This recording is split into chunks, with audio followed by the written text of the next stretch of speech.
아버지 하나님 감사합니다. 이제 저희들 오늘 또 모여서 아버지를 찬양하고 이 시간 또 아버지를 더욱더 알기 위하여 저희들 아버지께서 저희들에게 주신 말씀을 공부하고자 합니다. 성령 하나님 도와주옵소서. 깨닫게 해주옵소서. 그리고 더욱더 아버지를 깊이 알게 하여 주시옵소서. 그리고 정말 우리가 이 세상에 살아가는 데 있어서 우리가 과연 어디에다 소망을 두어야 하며 우리가 누구를 무엇을 의지하며 살아야 하는지를 분명히 깨달아 알게 해주셔서 오직 우리 주님 예수 그리스도만을 의지하고 우리 주님만을 바라보며 우리 주님 만날 날을 기대하며 하루하루를 살아가는 주님의 귀한 백성들이 되게 하여 주시옵소서. 감사하며 우리 주님 예수 그리스도 이름으로 기도드리옵나이다. 아멘. 지난주에 저희는 두 가지를 살펴보았습니다. 우린 지금 하나님과 삼위일체에 대해서 살펴보고 있는데 그 일항을 저희는 두 문단으로 나누어 생각해 보고 있는 과정입니다.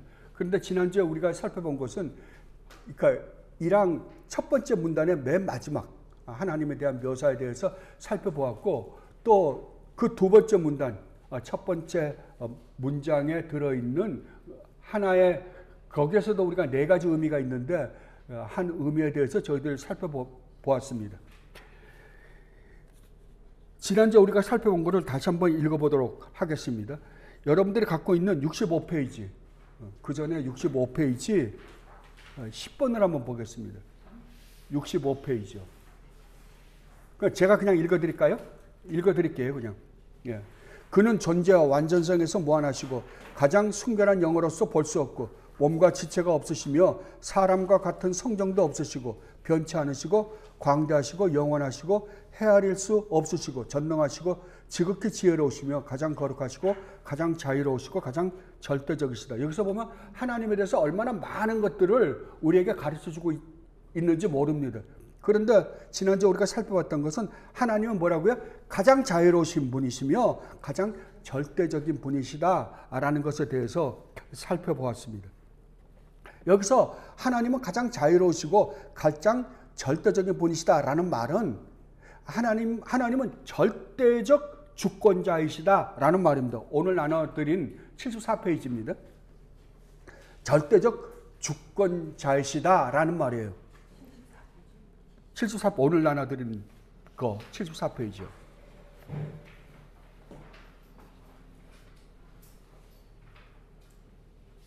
지난주 요약입니다. 줄거리.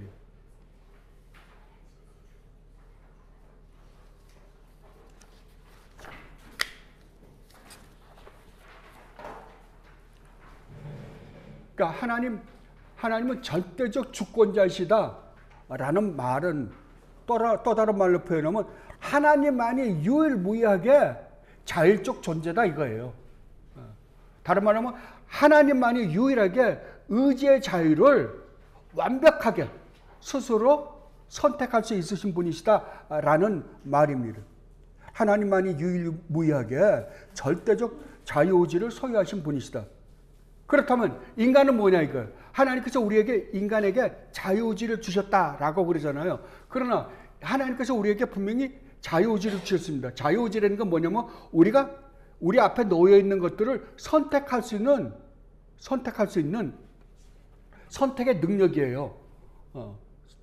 그 선택의 능력을 하나님이 우리에게 주셨다라고 가르쳐주고 있습니다. 그렇다면 우리가 가지고 있는 이 자유의지, 의지의 자유는 그 한계가 어디까지인가? 우리도 과연 하나님처럼 자율적 자유의지를 가지고 있는 자인가 아닌가 싸움이에요. 여러분들은 어떻게 생각하세요? 인간이 자유의지를 가지고 있다 하더라도 인간이 절대적 주권자가 아니기 때문에 인간은 하나님이 만드신 피조물인 이상 피조물이라는 말 자체가 뭘 갖고 있다? 제한성을 갖고 있다고요. 제한성을 갖고 있다는 말은 인간이 가지고 있는 지혜나 인간이 가지고 있는 지식이나 인간이 가지고 있는 능력은 뭐가 있다? 한계가 있다는 거예요. 한계가 있다고 한다면 인간이 가지고 있는 자유의지도 인간이 가지고 있는 지혜나 지식이나 능력에 비추어서 한계를 가지고 있다라는 의미예요. 그러니까 우리는 어떤 것을 선택을 하는데 그 선택을 하는데 있어서 뭐가 작용을 하냐 그러면 우리 안에 있는 지식이 우리로 하여금 어떤 선택을 한다고요. 만약에 우리가 전혀 알지 못하는 지식을 우리에게 제공해주고 제시해주고 선택하라 그러면 우리는 선택한다 못한다? 못한다고요. 거기에 대해서 아까 누가 여쭤보시기를 이걸 여쭤봤어요. 자, 보세요. 아담과 하와가 처음에 창조됐을 때 죄가 하나도 없습니다. 무죄입니다.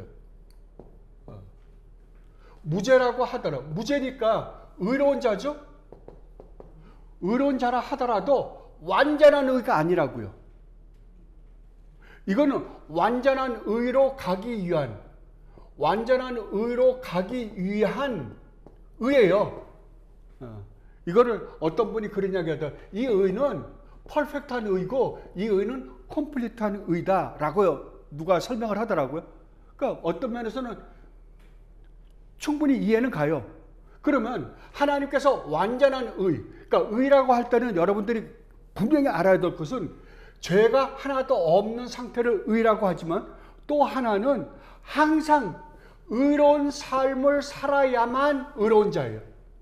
의로운 삶을 살지 않으면 의롭다고 할 수가 없어요. 여러분들이 이제 사람을 만나면 저 친구는 참 올바른 친구야. 뭘 기준으로 해서 그래요? 죄가 없는 거예요? 그 사람의 삶을 보니까 참 바른 삶을 살고 있네. 이걸 저 친구는 참 올바른 삶을 살고 있는 친구야. 그게 의예요. 그러면 의라고 할 때는 분명히 두 가지가 있어야 돼요. 그럼 내가 올바른 삶을 살고 있는지 아닌지에 대한 측정을 뭘로 할 수 있느냐? 율법이에요, 이게요. 이게 율법이에요. 그러면 자, 아담과 하와는 무죄 상태예요. 이게 분명히 의라 그랬어요. 그래서 이걸 오리진 라이처스니스라 그럽니다.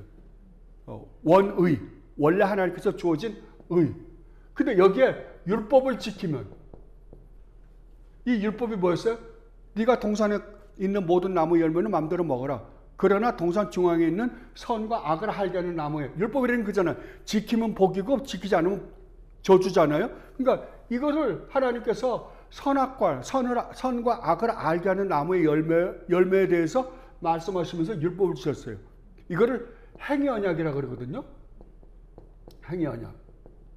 그러니까 이 두 개가 합쳐지면 어떤 결과를 나타나면 완전한 의.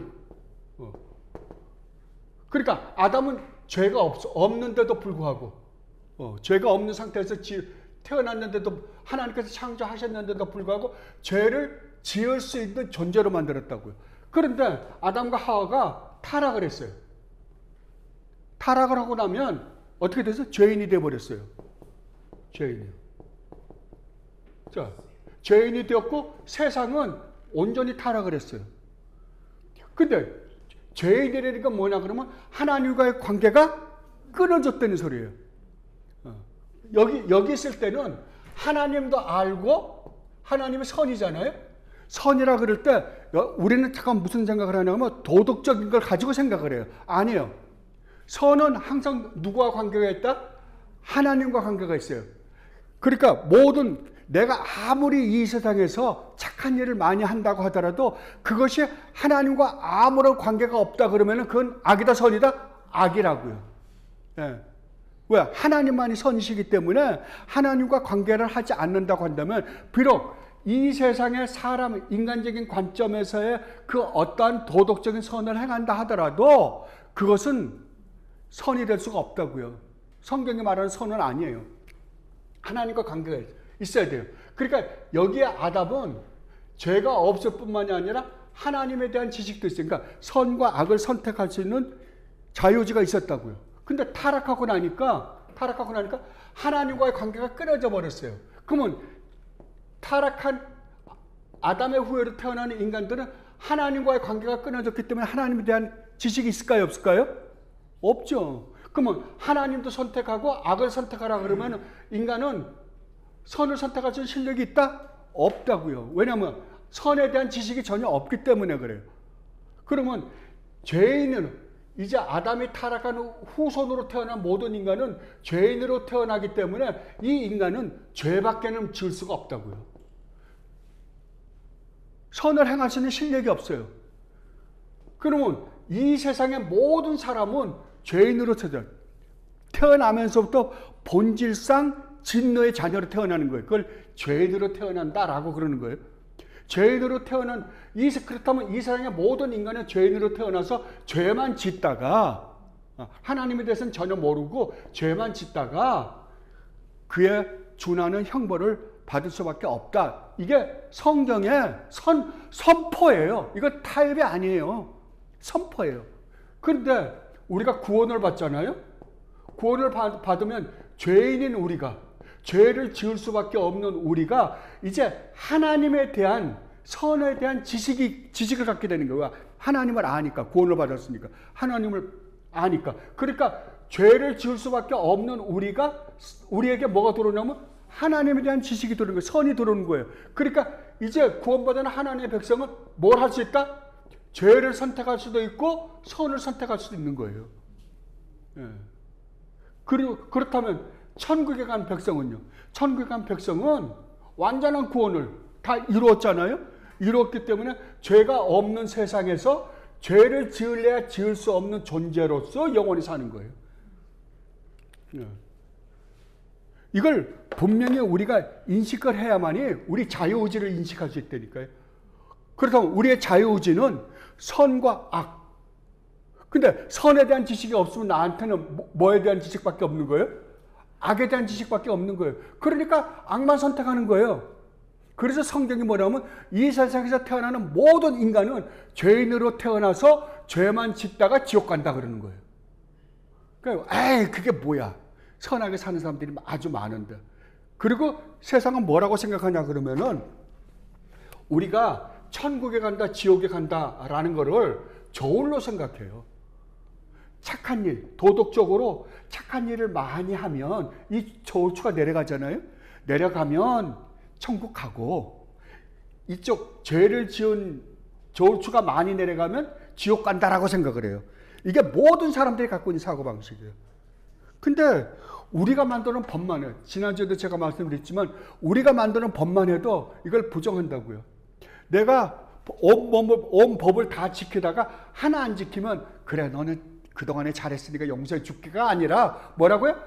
하나 지킨 법을 어긴 거에 대한 벌을 받는다는 거예요. 교통법규를 다 잘 지켰어요. 하루에도 수백 가지가 우리 앞에 나타나죠. 뭐 신호등이 나타나고 스톱 사인이 나타나고 무슨 뭐 고속 카메라가 나타나고 그 다 잘 지켰어요. 그런데 가다가 한 번 내가 70km로 가야 되는데 81km로 갔다. 그러니까 너 그동안에 오는 동안 수고했어. 너 잘했으니까 이건 봐줄게. 그래요? 아니에요. 티켓 끊어요. 근데 우리는 세상은 그렇게 인식하면서도 하나님 앞에 가면 저울로 생각해요. 그래서 우리는 무슨 생각을 하냐 그러면 쟤는 저놈은 법이 없어도 살아. 너무 착한 애들이야. 저런 애가 천국에 안 가면 누가 가겠어? 맞는 말이에요? 아니에요. 절대 아니에요. 절대 아니라고요. 만약에 이런 관점에서 우리가 성경을 본다면 이 세상에 하나님 앞에서 나는 천국에 갈 만한 자격이 있습니다 라고 이야기할 존재가 있다 없다? 없다고요. 하나도 없다고요. 하나도. 이 세상의 모든 존재는 하나님 앞에서 어떤 자라고? 찢어 죽여 마땅한 죄인이다 라는 게 성경의 선포예요. 선포면 자, 그러면 이 세상에 구원받을 사람이 누가 있습니까? 없죠. 아무도 없습니다. 그러면 하나님의 공평하신 분이라면 다 지옥 보내면 그만이에요. 다 지옥 보내면 그만이에요. 그럼 끝. 그런데 하나님은 그 중에서 다만 몇 명이라도 구원해 주기를 기뻐하셨다. 그럼 그게 은혜냐 불공평한 거냐 이거예요. 은혜입니까? 불공평한 겁니까? 우리 구원받지 못한 사람의 입장에서 볼 때는 불공평하다 그러겠죠. 왜 쟤는 구원해 주고 나는 안 해줬습니까? 라고 할 거라고. 근데 하나님 입장에서 보면요. 하나님 입장에서 보면 그래도 몇 명이라도 구원해 준 게 고마운 거죠. 저는 이런 걸 보면서 참 놀라운 것 중에 하나가 뭐냐 그러면은 대통령이 3.1절이나 무슨 그 명절 때가 되면 설날 같은 데 되면 사면해 주잖아요. 많은 사람들 사면해 주잖아요. 근데 사면해 주는데 감옥에 있는 사람들이 왜 나는 아니에요? 그리고 대모한 사람 하나도 못 봤어요. 저 그 일이잖아요. 왜 똑같은 죄를 지었는데 대통령이 누구는 사면해 주냐고요. 그건 이 세상에서 사면해 주는 기준이 있겠죠. 그 나름대로.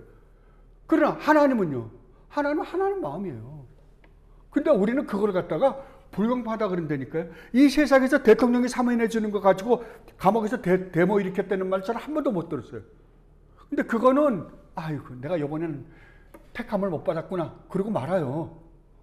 그런데 하나님 앞에만은 그냥 이를 악물고 덤벼요. 불공평하다고. 성경은 분명히 이야기합니다. 이게 불공평한 거냐 하나님이 자비를 베푸신 거냐. 그러면 구원받은 우리의 입장에서 보면 우리도 다른 사람들과 똑같이 이 무시무시한 형벌을 받아 마땅한데도 불구하고 하나님이 왜 나에게 이 은혜를 베풀었는지 우리는 몰라요. 어떤 면에서 우리가 그 사람들보다 테레사 수녀님이나 그 슈바이처 박사나 그 수많은 사람들보다 저는 모르겠어. 우리 목사님은 정말 그래도 보세요. 얼마나 선하게 생기셨는데. 저는 아니에요. 저는 이거 증인이 있기 때문에 제가 할 말이 없어요. 그러면 정말 왜 다른 사람 나보다 선하고 착하게 산 사람이 부지기수예요. 왜 그 사람이 아니고 나였는지. 그게 너무 놀랍다니까요. 이것을 우리가 뭐라 그러느냐? 은혜다 그러는 거예요. 은혜다. 그래서 기독교를 한마디로 하면 어떤 종교냐? 그럴 때 은혜의 종교다라고 그러는 겁니다. 은혜만이 활동하는 거예요. 그러면 여러분이 이제 구원받고 났어요. 구원받고 난 다음에 모든 삶은요. 뭐가 우리에게 작용할까요? 율법이요? 아닙니다. 은혜입니다. 끝까지 은혜입니다. 왜냐하면 우리는 구원을 받고 난 다음에도 하나님 마음에 흡족하게 살 수 있는 실력이 우리에게 없기 때문이에요. 끊임없이. 그래서 정말 아버지께서 어저께도 제가 누구랑 만나서 이야기하면서 그런 이야기 했지만 가만히 어떨 때 들여다보고 있으면 우리는 똑같이 잘못했습니다. 용서해 주십시오. 아멘. 그래 놓고 그 죄를 수천 번도 짓는 자예요. 똑같아. 어떨 때는 쪽팔려서도 그 이야기 못 하겠어요. 그죠? 오늘 내 또 이야기, 이 기도를 또 해야 돼? 근데 하나님 뭐라 그러십니까? 하라고요. 너 하라고. 그리고 보면 내가 죄를 짓고 있잖아요. 죄를 짓고 있는데 하나님의 은혜는 항상 그 위에 있어요. 나는 이게 너무 놀라운 거예요. 내가 계속 죄를 짓고 있는데 죄를 짓고 있어서 야 하나님께서 나에게 이렇게 은혜를 베풀었는데도 불구하고 내가 어떻게 요망의 여건으로 살 수 있느냐라고 하는데 가만히 무릎을 꿇고 들여다보고 있으면 하나님의 은혜가 그 위에 다 이루고 있어요. 여러분 예루살렘 성전을 보면 성전에 이제 성전 뜰로 들어가거든요. 들어가면 성소가 있습니다. 그리고 맨 안쪽에 지성소가 있거든요.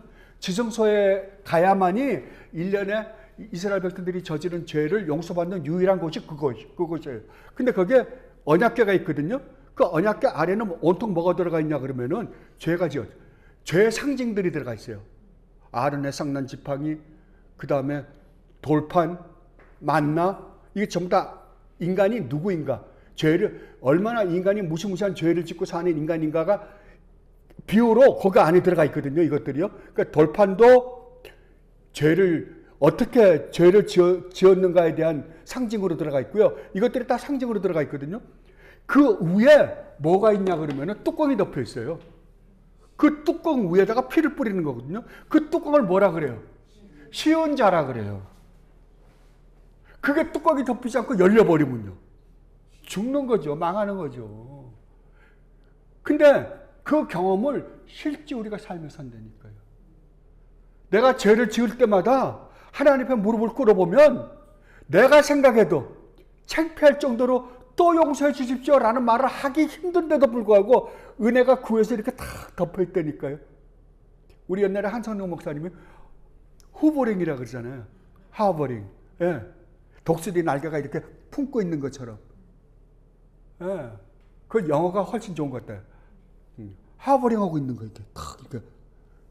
그러니까 모든 그 언약궤, 그 죄, 우리 인간의 죄가 들어있는 그 위에 누가 있냐 그러면 주님이 날개를 탁 걸고 이러고 있는 거야. 그러니까 우리가 저지른 죄에 대한 매는 누가 맞냐 그러면 주님이 맞으세요. 그 은혜가 항상 은은히 흐르기 때문에 그래요. 내가 수천 번도 이 기도를 더 했지만 오늘도 이 기도를 할 수 있는 것은 하나님의 은혜가 위에 있기 때문입니다. 라고 할 수 있는 거죠. 그러니까 인간의 자유의지, 인간의 자유의지가 아무리 극대화된다 하더라도 인간의 자유의지는 뭐에 제한을 받는다? 지식의 제한을 받는다. 지식의 제한을 받는다. 그렇다고 한다면 하나님의 절대 주권과 인간의 자유의지가 충돌된다고 했을 때는 우리는 어떻게 해야 되는가? 우리가 이해하지 못하기 때문에 충돌되는 거지 실질적으로 충돌되는 게 아니에요. 아니에요. 절대 충돌되지 않는다고요. 오늘 우리가 읽었던 이 하나님의 섭리 있잖아요. 제가 좀 이따 다시 한번 읽어보려고 그래요. 근데 이것만 읽어봐도 충돌되지 않는다니까요. 아닌데 우리 입장에서 보면 충돌된 것처럼 보이는 거예요. 그래서 하나님의 절대적인 주권을 주장을 하면 인간의 자유주의는 아무것도 아니게 되는 게 아니냐라고 하는데 성경은 노예요. 근데 만약에 내가 이해가 안 되면 내가 어떻게 하면 좋겠느냐? 제가 뭐라 그랬어요? 야, 내 걸 버리라고요. 차라리 내 자유주의를 버려버리라고. 왜? 내가 이해를 못해서 그러기 때문에 버려버리고 하나님의 주권, 하나님의 하나님 되심을 딱 올려놓고 보면 그 다음에 저절로 이해가 돼요. 그래서 그걸 여러분들은 버리시라고. 그리고 그 다음에 우리가 지난주에 살펴본 것 중에 하나는 뭐냐면 그 두 번째 문장의 문단의 첫 번째 문장이었어요. 그는 모든 일을 자신의 변함 없으시고 가장 의로운 뜻의 계획을 따라 행하시되 자신의 영광을 위하여 하신다. 이 말씀이었어요. 이 말씀 중에 우리가 지난주에 살펴봤던 건 뭐냐 그러면은 하나님은 모든 일을 뭐라고? 자신의 영광을 위하여 하신다. 이 말은 다른 말로 하면 하나님은 무슨 일을 할 때 그냥 기분 내키는 대로 하시는 분이 아니라 어떤 목적을 세워서 일을 하시는 분이시다라는 말이에요. 다른 말로 하면 하나님이 우주 만물을 창조하실 때 그냥 야 한번 만들어 볼까? 재미로 심심한데 이게 아니라 하나님은 어떤 특별한 목적을 세우시고 그 일을 하셨다는 거예요. 그러니까 이것에 대해서 가장 잘 설명하신 분 중에 하나가 누구냐 그러면은 옛날에 프린스턴 대학의 교수였던 게알더스 보스라는 분이에요. 게알더스 보스가 하나님은 우주 만물을 창조하실 때 이 목적을 가지고 우주 만물을 창조하셨다라고 선언을 했습니다. 그렇다고 한다면 보세요. 그 목적이 아직 창조 일어나지 않습니다. 목적이 무엇보다도 앞서요? 창조보다도 앞서요. 그러면 창조 세계에서 일어나는 모든 일은요? 모든 일보다 앞서죠. 그러면 이 하나님의 우주 만물을 창조하시고 창조 세계 안에서 일어나는 모든 일은 무엇에 의해서 주어지는 일이에요? 예, 그 목적을 위해서 주어지는 일에 불과해요.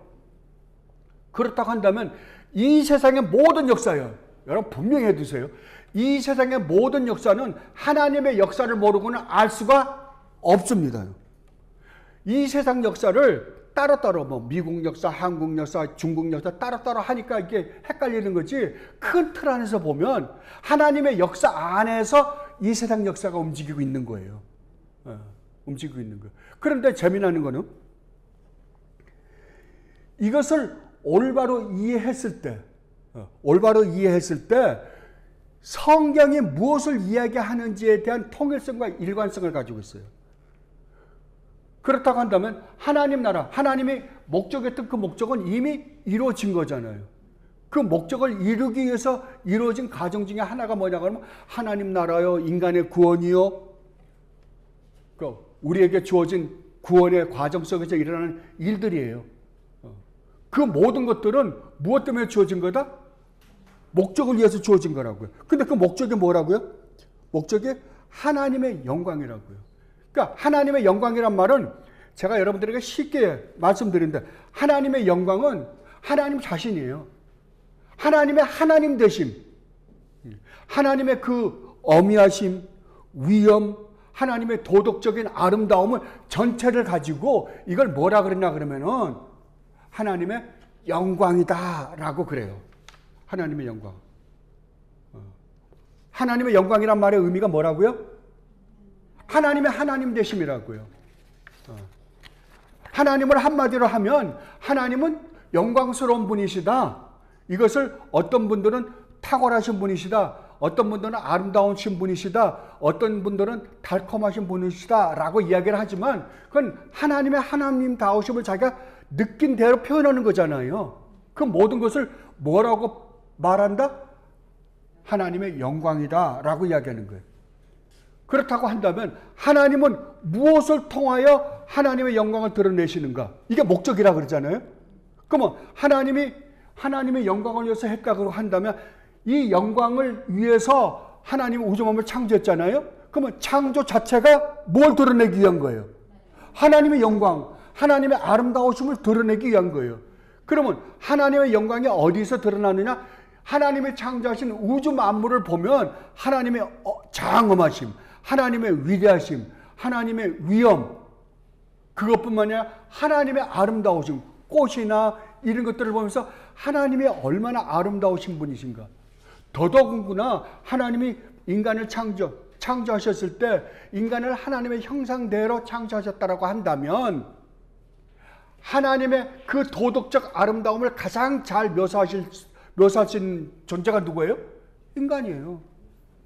그러면 인간이 죄를 짓지 않았다라고 한다면, 이 우주가 하나님의 저주를 받지 않았다고 한다면 우리는 하나님이 우리 육안의 눈으로는 보이지 않지만 우주 만물과 인간들을 볼 때 뭘 볼 수 있는 거예요? 하나님의 영광을 볼 수 있는 거예요. 그렇다고 한다면 이게 분명한 사실이라고 하면 여러분 보세요. 우리가 하나님께 영광을 돌린다라는 말은 뭘까요? 하나님께 영광을 돌린다라는 말은 쉽게 이야기하면 우리가 하나님의 아름다움을 드러낸다예요. 드러낸다. 우리가 하나님의 형상대로 창조했기 때문에 우리가 하나님의 영광을 가장 잘 드러낼 수 있잖아요. 근데 이 하나님의 영광을 드러낼 수 있는 존재는 이 세상에 타락한 인간들이 아니에요. 구원받은 하나님의 백성들이에요. 그죠? 이건 그들에게도 하나님의 형상이 없어지진 않지만 이건 왜곡돼 있다니까요. 뒤틀려져 있어요 지금. 그리고 그거를 보는 사람들도 뒤틀려 있어요. 뒤틀려져 있는 인간이 보니까 올바로 볼 수가 없죠. 이거를 올바로 볼 수 있고 올바로 표현할 수 있는 유일무이한 사람들이 누구다? 구원받은 하나님의 백성들이에요. 그러니까 구원받은 하나님의 백성들이 하나님께 영광을 돌린다라는 말은 그들의 모습과 그들이 사는 삶을 통하여 하나님의 아름다움을 드러내는 거예요. 하나님의 도덕적 아름다움을 우리로 하여금 드러낼 때 그걸 뭐라 그러냐 그러면은 하나님께 영광을 돌린다라는 거예요. 무슨 상을 받았을 때 하나님께 영광을 돌린다. 축구에 이겼을 때 하나님께 영광을 돌린다. 그게 아니라니까요. 이 세상에 인간이 가지고 있는 건 몽땅 다 뭐라고요? 악이라고요. 하나님을 드러낼 수가 없는 것들이라고요. 이 세상의 거는. 근데 잠깐만 이 세상의 것을 가지고 하나님을 증명한다고 생각하는 거예요. 천만의 말씀이에요. 성경 그렇게 이야기해 본 적 없어요. 만약에 진짜 이러한 우리 믿음의 선배들이 가르쳐줬던 이러한 생각들을 제대로만 전파됐다고 한다면 기독교는 정말 아름다웠을 거예요. 세상 사람들하고는 추앙받았을 거예요. 하나님도 대접받았을 거고요. 근데 이것을 세상 종교처럼 만들어버렸기 때문에 이게 모든 게 왜곡된 거예요. 그리고 또 하나님께 영광을 돌린다라는 말은 하나님을 기뻐하고 즐거워하는 거예요. 기뻐하고 즐거워하는 거예요. 그 하나님의 아름다움을 내가 느끼고 내가 그것을 내가 드러내잖아요. 드러내는 게 하나님께 영광을 돌리는 거잖아요. 그런데 또 한편으로 내가 그 하나님을 내가 만난 그 하나님을 찬양할 때 하나님께 영광을 돌리는 거예요. 그걸 찬양하는 시간이 뭐냐 그러면은 우리가 모여서 예배하는 예배예요. 이게 예배예요. 이 예배가 올바로 드려질 때 하나님께 영광을 돌린다라고 이야기하는 거예요. 이것에 대해서 웨스트민스터 신앙고백 소위로문답 1번에서 이렇게 이야기하는 거예요. 보세요. 얼마나 이 말을 요약해서 잘했는지 몰라요. 저는 지금 정확하게 설명했지만 요약 한 센텐스로 이렇게 설명을 했어요. 인간의 죄를 되는 본분이 무엇입니까? 인간의 인간다움이 무엇입니까? 이 말이에요. 다른 말로 하면 인간이 하나님의 영광을 어떻게 드러낼 수 있습니까? 라는 이야기예요. 뭐라고요? 다 한번 함께 읽어볼까요? 하나님을 영화롭게 하며 하나님을 영원히 즐거워하는 것이다. 하나님을 영화롭게 한다는 말이 뭐예요? 내 삶을 통해서, 내 말과 행동과 삶을 통해서 하나님을 드러내는 거예요. 이게 하나님을 영화롭게 하는 거예요. 그리고 하나님을 영원히 즐거워하는 게 뭐예요? 기뻐하는 거예요. 잔 파이퍼 목사님이 이걸 예로 드시더라고요. 항상 예라는 거는 성경의 가르침보다 못해요. 그러나 이거를 설명해 보려고 자기 나름대로 노력한 거는 또 뭐라 그럴까, 존경해 드려야죠. 그러면 이 세상에서 가장 맛있고 달콤한 정말 뭐라 그래, 아름다운 물이 있다고 생각하자고. 제일 맛있는 물, 오염도 안 된 물, 그런 물이 있다고 치면 우리가 그 물을 먹고 뭐라 그래? 이 물 정말 이 세상에서 제일 맛있는 물이다, 제일 달콤한 물이네, 제일 시원한 물이네 라고 표현했을 때 하나님께 영광을 돌린다 라는 거다라고 이야기를 해요. 그게 뭐냐 그러면 하나님을 즐거워하는 거예요. 하나님을 배웠고 하나님의 그 사랑과 은혜를, 우리를 구원하신 그 은혜와 사랑을 느꼈을 때 하나님이 이런 분이시구나, 정말 하나님 너무나 고맙습니다 라고 우리가 찬양할 때 그거를 뭐라 그런다? 하나님께 영광을 돌린다 라고 하는 거예요. 그걸 우리는 언제 한다? 매주 한다고. 매주. 그러니까 예배라는 것이 얼마나 큰 축복인가 보세요. 예배는 정말 하나님께서 우리에게 주신 놀라운 축복이에요. 왜냐하면 이것이 하나님이 우리를 창조하신 궁극적인 목적이기 때문에 그래요. 그러니까 하나님은 우리가 하나님을 배웠고 하나님의 그 아름다우심에 감격해서 찬양할 때 하나님이 어떻게 된다? 우리는 기뻐서 죽겠죠. 그러나 하나님은요, 그걸 통해서 영광 받으신다라고 그러는 거예요. 이거 외에는 영광이 없습니다. 나머지는 다 거짓입니다. 이것을 성경이 하나님께 영광을 돌린다 이 말이에요. 그러니까 그런데 하나님 뭐라고요? 이 목적을 위해서 하나님은 우리를 창조했다라고 한다면 우리가 지금 현재 우리가 하나님의 그 아름다우심과 우리가 하나님에 대해서 배워가잖아요. 하나님이 이런 분이야 라고 놀라고 경외심을 가지고 감격하고 하나님을 매주 모여서 찬양한다고 한다면 이것이 우리가 지금 누리고 있는 이 축복이 언제 누리게 될 거였어요? 종말에 누리게 될 거였어요. 근데 종말에 누리게 될 그 축복을 지금 언제 누리고 있는 거예요? 현재요. 이것을 종말론적 축복이라 그러는 거예요. 종말에 누리게 될 그 축복을 끌어다가 지금 누리는 거예요. 그러니까 얼마나, 그렇다고 한다면 성도가 지금 하고 있는 모든 행위들이 얼마나 큰 축복을 받으신 분들입니까? 그럼에도 불구하고 이 축복을 그냥 무슨 무당 국거리처럼 만들어버리면 정말 전 딴 건 모르겠어요. 그러나 이것만큼은 용서가 안 돼요. 정말 이건 안 됩니다. 이거 왜 딴 거 가지고 하나님께 영광을 돌리려고 하면 다 왜곡돼 버려요. 그래서 나중에는 하나님께 영광을 돌리는 게 아니라 하나님을 무시하고 멸시하고 모욕하는 일이 된다니까요. 그래서 사도 바울이 그런 이야기를 하셨잖아요. 우리가 하나님을 이름을 부르는 그곳에서 가장 하나님을 욕되게 한다니까요. 그래서 구약 에스겔서나 예레미야서나 또 신약에서 베드로서에서 사도들이, 선지자들이 말씀하신 거 있잖아요. 심판이 어디서부터 시작한다고요? 교회에서부터. 왜 교회에서부터 그래요? 교회가 가장 하나님을 욕되게 했으니까요. 거기서부터 시작한다고요. 나머지는 어차피 그건 다 버린 자식들이잖아요. 이미 심판 받은 자들이잖아요. 그러니까 정말 하나님의 뜻대로 산다라고 거짓말하고 왜곡시킨 자들이 모여있는 그곳에서부터 하나님의 심판을 시작하신다라고 말씀하신 거예요. 그러니까 이거 왜 하나님께 내가 어떤 일을 함으로 말미암아 영광을 돌린다라고 한다면 그건 정말 잘못된 것이다 라는 걸 여러분들이 알아두시기 바랍니다. 그런데 하나님의 이 목적을 세우신데 그냥 세우는 게 아니라고 이야기해요. 자, 오늘 요 전번 주에 나눠드린 70페이지 보겠습니다. 오늘은 좀 빨리 할게요.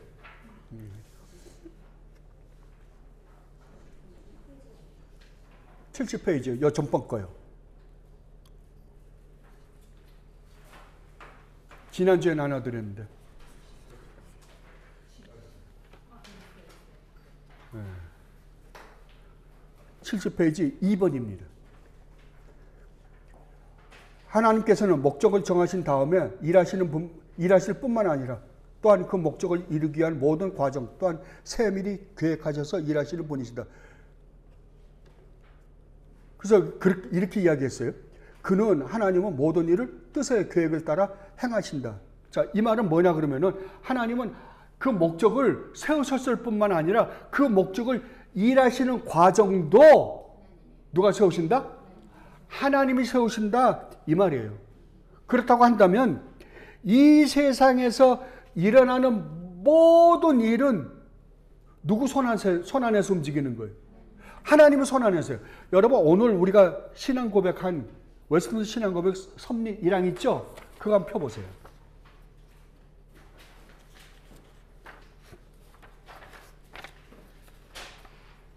자, 아까 여러분들이 이걸 고백하셨습니다. 다시 한번 읽어보겠습니다. 다 함께 같이 한번 읽어보십시다. 만물의 위대하신 창조자 하나님께서는 모든 피조물들과 그들의 언행 심사를 보존하시고 감독하시고 처리하시고 통치하시고 가장 큰 것으로부터 가장 작은 것에 이르기까지 그렇게 하시며 가장 지혜롭고 거룩한 섭리에 의하여 그의 무한 예지와 그 자신의 의지에 자유롭고 불변하는 결정을 따라서 하신다. 이로써 그의 지혜, 능력, 공의, 선하심 그리고 자비의 영광을 찬미케 하신다. 아멘. 이게 바로 이 이야기예요. 뭐라고요? 만물의 위대한 창조자 하나님께서는 모든 피조물이에요. 이 피조 세계에 있는 것 중에 하나도 포함 안 되는 것이 하나도 없습니다. 그들의 뭐라고요? 언행심사, 말하고 행동하는 모든 것을 어떻게 한다? 보존하시는 분이에요. 뭐까지요? 감독하시고 처리하시고 통치하시고. 근데 이것을 뭐라고요? 가장 큰 것에서부터 이 우주에 은하계 수많은 별이 있는데 그 별 중에 가장 큰 별서부터 가장 작은 별, 아니 이 지구 안에 살고 있는 가장 큰 동물, 지금 현재는 코끼리겠죠. 코끼리서부터 가장 눈에 보이지 않는 무슨 바이러스 하나까지도 누가 통치하신다? 하나님께서 통치하신다. 그러면 이 세상에 존재하는 모든 것들이 죽고 사는 문제 모든 것이 누구 손에 있다? 하나님 손에 있다는 거예요. 하나님 손에. 그렇게 하시며 그의 가장 지혜롭고 거룩한 섭리에 의하여 그의 무한 예지와 그 자신의 의지에 자유롭고 불변하는 결정을 따라서 하신다. 이게 변한다 안 변한다? 안 변한다고요. 그렇다면 여기서 우리가 한 가지 생각해 봐야 될 것은, 자, 그렇다면 이 세상에서 일어나는 역사, 이 역사는 각 나라마다 뭐 수많은 역사의 기록이 있겠죠. 그러나 그 전체를 성경은 뭐라 그러냐면 인간의 역사다 그러는 거예요. 그냥 통틀어서. 근데 그 인간의 역사는 누구 역사 안에 들어있다? 하나님이 세워놓은 역사 안에서 활동하는 역사에 불과하다라고 그러는 거예요. 인간의 역사는 기껏 해봐야 이 지구 안에 있는 것만 기록되어 있잖아요. 그러나 하나님이 기록되어 있는 역사는 어디까지 포함돼요? 전 우주, 은하계 모든 것까지 다 포함되어 있는 거죠. 전 역사요. 그러니까 그 역사 안에 이 조그마한 역사가 있는 거예요. 이 안에 뭐가 있어요? 우리 구원의 역사도 있고 여러 가지 일들이 있는 거예요. 그렇다면 자, 하나님은 이미 정해 놓으셨어요. 아까 누가 또 질문을 하나 했거든요. 그렇다면 성경에는 에스겔서나 그 베드로서에 보면 하나님은 모든 사람이 구원을 받기를 기뻐하신다 그랬어요. 하나님 모든 사람들 다 구원하시기를 기뻐하신다 그러면 다 구원해 주면 될 거 아니에요. 그런데 왜 특별한 사람만 구원해 주는가? 여러분 어떻게 생각하세요? 몰라요. 우린 몰라요. 그러나 하나님의 마음은 알아요. 하나님이 그렇다고 한다면 하나님의 마음은 그러셨을 거예요. 다 구원해주고 싶었는데, 그러면 하나님은 구원해줄 수 있는 실력이 있잖아요. 있는데도 불구하고 왜 저 사람들은 아니고 나냐 말이에요. 모른다고요. 우리는 몰라요. 제가 그런 생각, 옛날에도 그런 말씀 드렸죠. 그러면 그걸 하나님이 설명해 주시면 좋잖아요. 설명해줘도 못 알아들어요, 우리요. 왜? 그건 우리가 가지고 있는 지혜 한계를 넘어서는 것이기 때문에 그래요. 설명해줘도 모를 거예요, 우리요. 나중에 가면 하나님이 그때는 이제는 앉아봐라. 이래서 그래도 왜냐면 그때는 지옥 가 있는 애들 있고 천국에 있는 우리들이 있을 거 아니에요. 그때 설명했지만 아 그래서 그렇구나라고 이해는 하지만 우리 입장에서 보면 우리는 그걸 다 이해를 못한다고요. 그거는 감춰진 하나님의 영원한 작정 속에 들어가 있는 거예요. 그렇다면 다 정해놨어요. 하나님은 이미 누가 구원받을지 그 숫자, 그 목적은 전혀 변치 않으니까 그 숫자는 이미 정해졌잖아요. 그럼 우리가 왜 기도하고 우리가 왜 전도해야 돼요? 여기 중요한 게 하나 있습니다. 여기서 여러분들이 분명히 알아야 될 건 거짓 목사들 그 거짓말에 넘어가지 마세요. 하나님의 보좌를 흔드는 기도가 있을 수 있어요, 없어요? 없습니다요. 보좌를 흔들 수 있다는 것은 하나님이 정해 놨는데 이거를 하나님은 아, 그래 잘못했구나. 네 기도를 듣고 내가 바꿔줄게. 된다 안 된다? 안 된다고요. 왜 안 되냐 그러면 지금 우리가 섭리에서도 읽었지만 여기에 금방 나오거든요. 뭐냐 그러면 하나님의 본성 중에 우리가 이미 공부했잖아요. 하나님의 본성 중에 뭐가 있어요? 불변성이 있어요. 하나님이 한번 정해놓으시면 끝이에요. 절대 변하지 않아요. 왜 안 변해요? 왜냐하면 하나님은 항상 옳으시기 때문에 그래요. 우리 생각은요. 항상 틀려요. 여러분 분명하세요? 안 돼요. 우리 생각도 어떨 때는 맞는 때가 있는데요. 야, 맞을 때가 있을지도 몰라요. 전 제 생각이 맞아온 적 한 번도 없는 것 같아서 그래요. 예. 우리는 항상 악화되니까요. 왜? 내 위주로 생각하니까. 그러나 하나님은 항상 옳으세요. 그래서 그러니까 예수 믿는 구원받은 사람들이 궁극적으로 고백하는 고백이 있다라고 사도 요한이 이야기하거든요. 그 고백이 뭐냐? 하나님은 항상 옳으신 분이십니다. 항상 참되신 분이십니다. 라고 고백할 수밖에 없게 된다라는 거예요. 하나님만이 옳으세요. 그러니까 하나님이 여러분이 어떤 사실 하나 알고 있는데 진짜로 알고 있어요. 예를 들면 여러분 옛날에 남대문 그 불났죠? 남대문 뭐라고 써져 있어요? 숭례문이라고 써져 있죠. 근데 어떤 사람이 서울 갔다 왔다 그러는데 그래서 내가 난 남대문 봤어. 근데 남대문이라고 써져 있지 않는데 야 써져 있던데 내가 보니까. 근데 여러분은 숭례문이라고 써 있는 거 알아요. 그럼 여러분 뭐라 그러겠어요?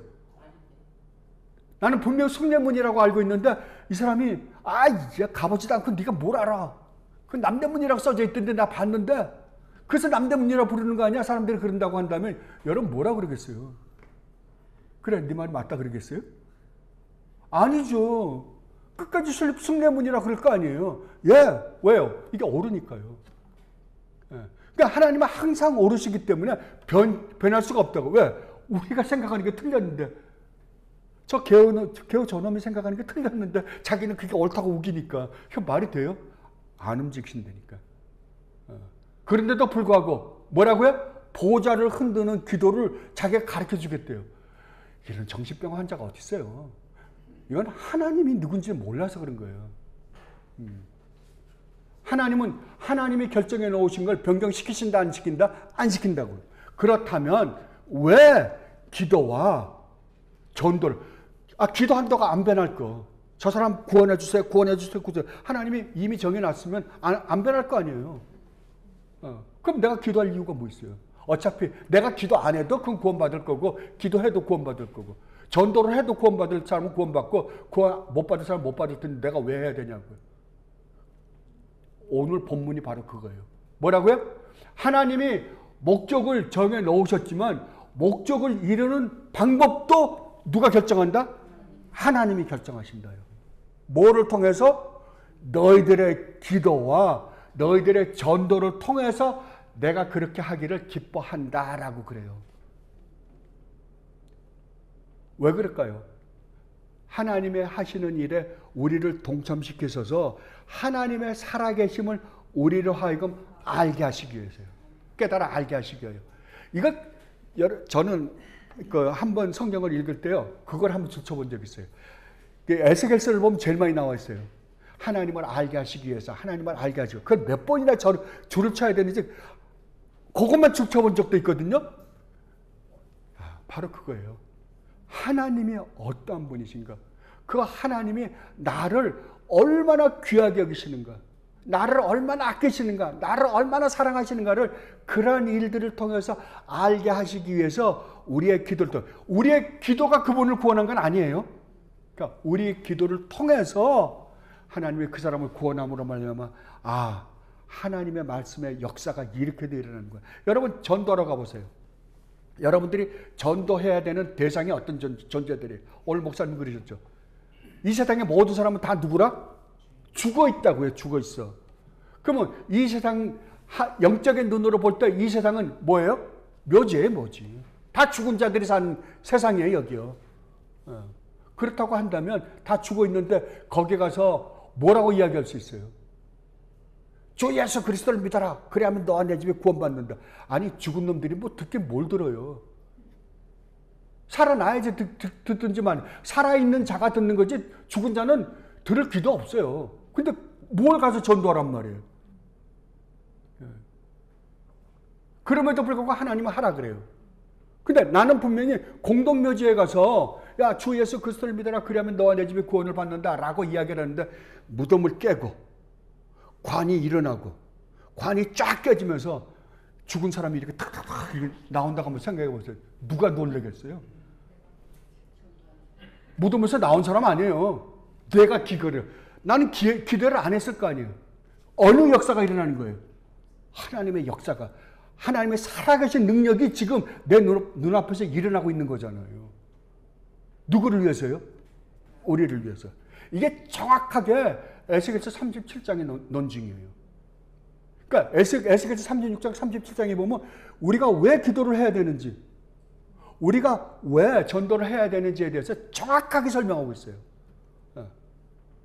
그래서 하나님은 그 일을 통해서 우리로 하여금 우리 하나님이 지금 안 보이잖아요. 우리는 믿음의 눈으로만 보는 거거든요. 그러나 그런 일을 통해서 살아계신 하나님이 지금 나와 함께 계심을 보여주기 위해서 그런 일들을 시키는 거예요. 우리의 기도가, 우리의 전도가 그 사람을 구원한 게 아니라 그 일을 통해서 누구를요? 나를 하나님의 자녀다운 자녀로 만드시기 위해서 그런 일들을 하는 거예요. 그럼 목사를 목사 일을 시킨 거는 목사가 설교를 잘해서 구원받아요? 천만의 말씀이에요. 목회자가 가장 혼도는 게 뭐냐 그러면, 내가 오늘 가서 이 설교만 하면 저희들이 빵 터질 거야. 그런 목사님들 많더라고요. 아니 죽은 놈한테 무슨 이야기를 해요? 그게 아니라니까요. 목사 일을 시키는 것은 그 일을 통해서 누굴 만들려고요? 목사를 만들려고요. 목사를 만들려고요. 각자가 다 그거예요. 하나님께서 여러분을 여기 아래 이 교회에 나와서 신앙생활 하게 한 것은 이 교회를 어떻게 해서든지 부흥시켜서 어떻게 무슨 일을 하려는 게 아니라 여러분이 목적이라니까. 내가 목적이에요. 저를 여기에서 오늘 성경 공부를 하게 하신 것은 여러분에게 성경 공부를 잘 가르쳐서 여러분을 구원받게 하는 게 아니라 1차적으로는 누가 목적이라고요? 내가 목적이라니까요. 하나님은 내가 목적이에요. 나를 위해서 십자가에 죽였어요. 선 목사님을 위해서 예수님이 돌아가셨다니까. 사모님을 위해서 목사님들이 돌아가셨고, 다 나를 위해 돌아가신 거예요. 그러면 나에게 이런저런 환경을 주신 것은 나를 구원한 게 목적이 딴 사람이 아니라니까. 각자가 어떤 환경과 어떤 조건 속에 있든지 간에 그게 하나님이 나를 구원하시기 위하여 주어지는 환경과 목적이라고 한다면, 그 환경과 목적은 비록 내 마음에 들지 않고 고생스러운 환경이라 하더라도 그 환경이 어떤 환경이다? 복된 환경이라니까요. 가장 복받은 환경들이에요. 그래서 성도에게 주어진 이 세상의 모든 삶의 환경은 하나도 버릴 수 없는 최고의 복된 환경들이라니까요. 그래서 제가 무릎 꿇고 사는 거잖아요.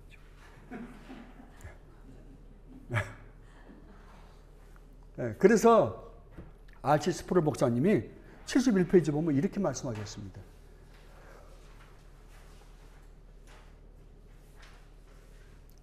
R.C. 스프롤 목사님이요. 71페이지 기도 아래 보면요.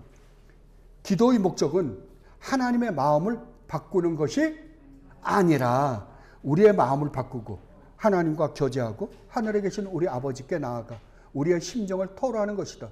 하나님은 우리를 교제에 초대하신다. 명령하거나 촉진시키는 것이 아니다. 하나님은 우리가 그분의 임재로 들어가서 우리의 고민거리와 이야기들을 자세히 말하기를 요구하신다. 하나님은 어떤 사람이 기도하기 전에 그렇게 하도록 결정하신 것처럼 그 기도를 사용하신다. 이게 굉장히 중요합니다. 어떤 사람이 기도하기 전에 그렇게 하도록 어떻게 결정하신 것처럼 그 기도를 사용하시는 거예요. 그러니까 하나님의 어떤 목적을 세우신 것과 같이 그 세우는, 그걸 이루는 과정조차도 하나님이 어떻게 하신다? 계획 세워서 하시는 것이다. 뭘 통해서? 기도와 전도를 통해서요. 하나님은 우리의 기도를 자신의 계획을 성취하시는 수단으로 사용하신다. 그래서 우리가 하나님께 기도할 때 우리는 하나님의 계획의 일부가 된다. 그죠? 이거 얼마나 놀랍습니까? 하나님은 은혜로우시기에 우리의 기도를 사용하신다. 성경은 우리에게 의인의 강구는 역사하는 힘이 크민이라 라고 말한다. 기도할 때 우리는 두 가지를 명심해야 된다. 우리는 누구이며 하나님은 누구이신가. 이거 굉장히 중요합니다. 우리가 기도하러 들어갈 때 내 기도를 듣는 하나님이 누구시며 기도를 하는 내가 누구인지 그분과 나와 어떠한 관계인지를 모르고 기도하면 그 기도는 아무 의미가 없어요. 아무 의미가 없습니다. 근데 우리는 그런 거 전혀 생각해 본 적이 없어요. 하나님이 누구이신지를 기억한다면 우리는 하나님의 모든 것을 자신의 뜻대로 정하신다는 것을 인정해야 한다. 어떤 사람들은 당신의 뜻대로 이루어지이다 라고 기도를 마치는 것이 믿음 없음을 보여주는 것으로 비판한다. 그러나 아니다. 그것은 교만과 오만함이 적다는 것을 보여준다. 그렇게 함으로써 우리는 하나님의 뜻이 결국에는 이루어질 것이고 우리는 어떤 다른 것을 원하지 않는다는 것을 긍정하는 것이다. 하나님의 백성에게 응답되지 않는 기도는 결코 존재하지 않는다. 그러니까 하나님이 기도와 전도를 하라고 그러는 것은 하나님이 세우신 목적을 이루기 위한 하나의 방법으로 기도와 전도를 하게 하시는 것이다. 그러므로 우리를 어디에 동참시키신다? 하나님의 계획에 우리를 동참시키셔서 뭘 알게 하시려고? 하나님을 알게 하시려고. 그리고 72페이지를 한번 가보십시다. 왜냐하면 오늘 우리가 고백했던 섭리하고 똑같은 내용이기 때문에 제가 빨리빨리 나갈게요.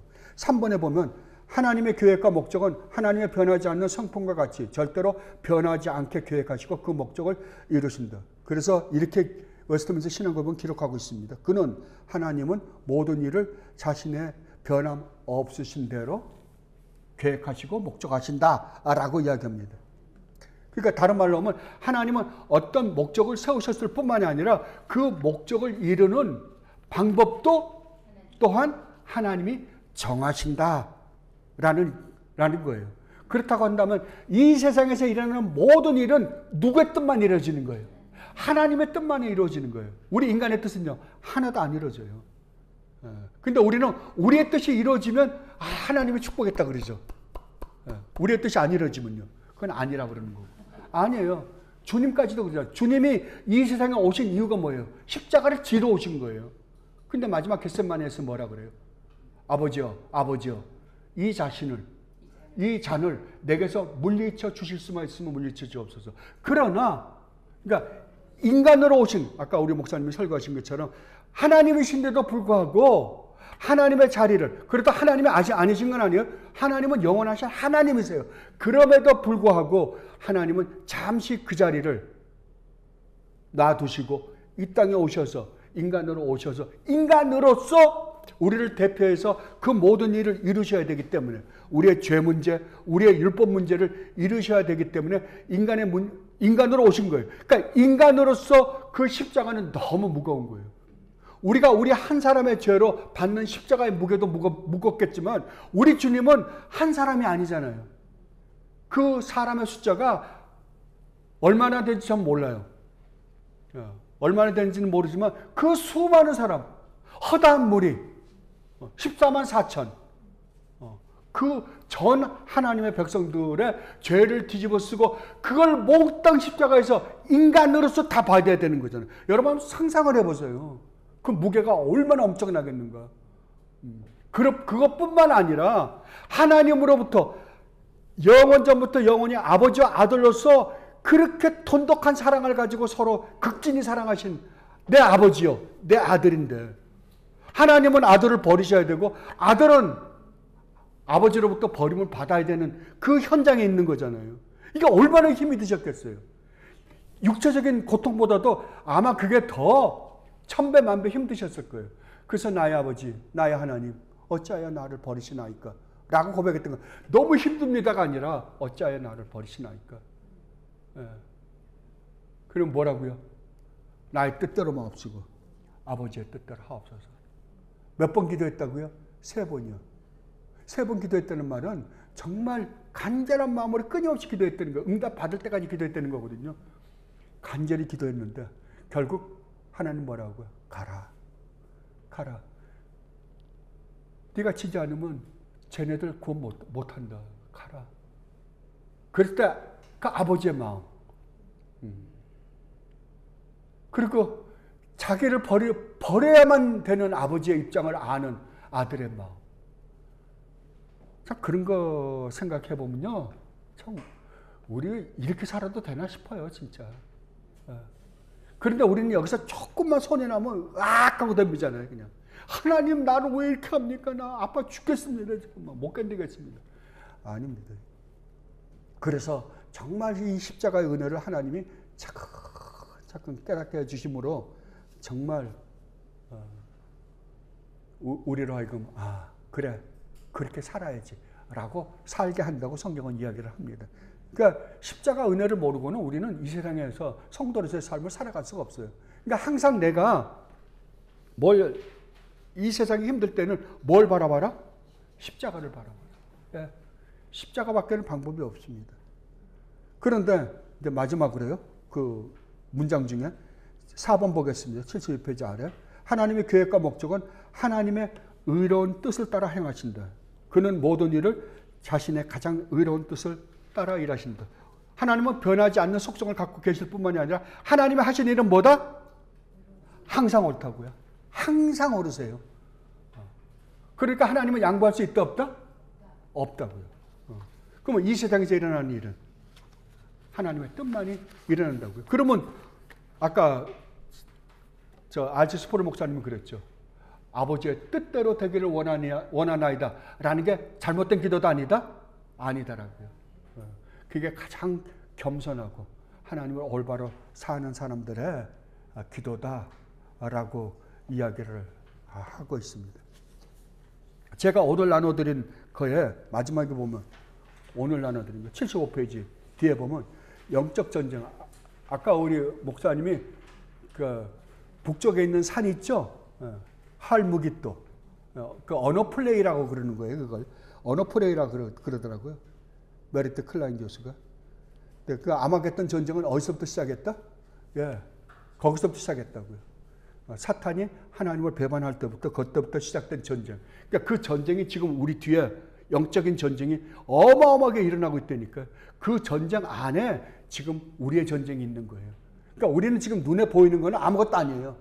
눈에 보이는 우리의 환경은 아무것도 아니라고요. 눈에 보이지 않는 이 엄청난 이 눈에 보이지 않는 전쟁은 영원히 우리를 죽이느냐 살리느냐 싸움이에요. 이 세상의 것은 기껏해야 이 세상에서 우리의 목숨을 뺏어가는 걸로 끝이에요.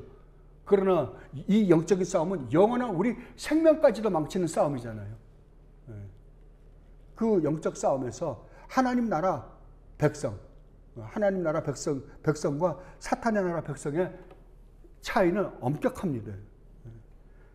하나님 나라의 대장은 왕은 우리 주님이십니다. 사탄의 나라는요, 사탄이 대장이에요. 군사는요, 교회죠. 진짜 구원받은 하나님의 백성들이요.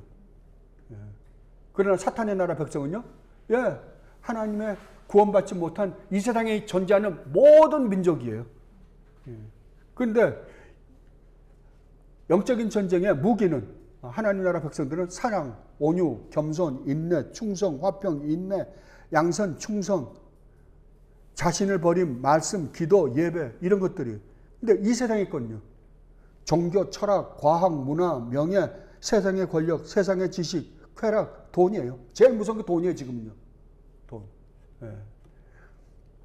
그리고 영적 전쟁의 특징은 하나님의 백성들은 위의 것을 바라보고 사는 사람들입니다.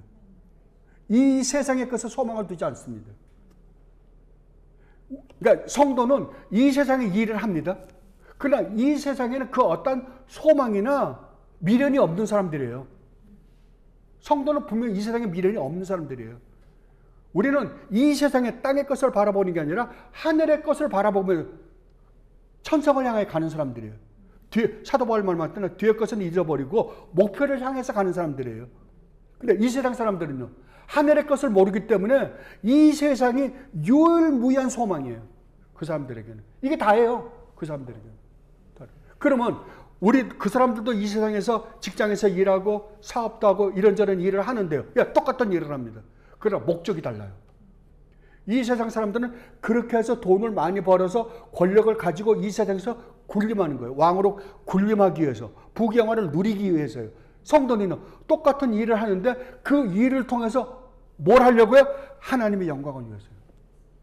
하나님의 영광을 위해서. 사업을 해도 과거에는 사업을 하면 탈세를 많이 해요. 어떻게 하면 머리 써가지고 탈세를 해가지고 내 이 세상에서 잘 먹고 잘 살고 거들먹거릴까가 목적이었는데 이제 예수를 믿고 나니까 똑같은 사업을 하는데 이 사업체를 통해서 어떻게 하면 하나님께 영광을 돌릴까가 목적이 되어서요. 그럼 탈세를 할까요? 안 하죠. 안 합니다. 완전 목적이 달라지는 거예요. 제가 사업을 하면서 참 많이 느꼈어요. 그러다 나면 사업을 하다 보면 여러 가지 손해날 일들이 많이 겹쳐요. 근데 내가 잘못하지 않았어요. 저 사람이 물어내야 될 거예요. 근데도 그것을 내가 추구하다가 하나님께 조금이라도, 이거 여러분, 우리는 자꾸만 사업을 하면서도 그런 이야기를 하잖아요. 난 그리스도인이 되었습니다. 그리스도인입니다. 라고 그러잖아요. 근데 내가 그리스도인이라고 말을 했는데 저 사람 나한테 손해를 끼친단 말이에요. 그런데 이 싸움을 하면서 자칫 잘못하다가 하나님의 영광이 가린다면 어떡할까요? 손해 감수해야죠. 그런 일 비일비재하게 겪습니다. 이게 다른 거예요.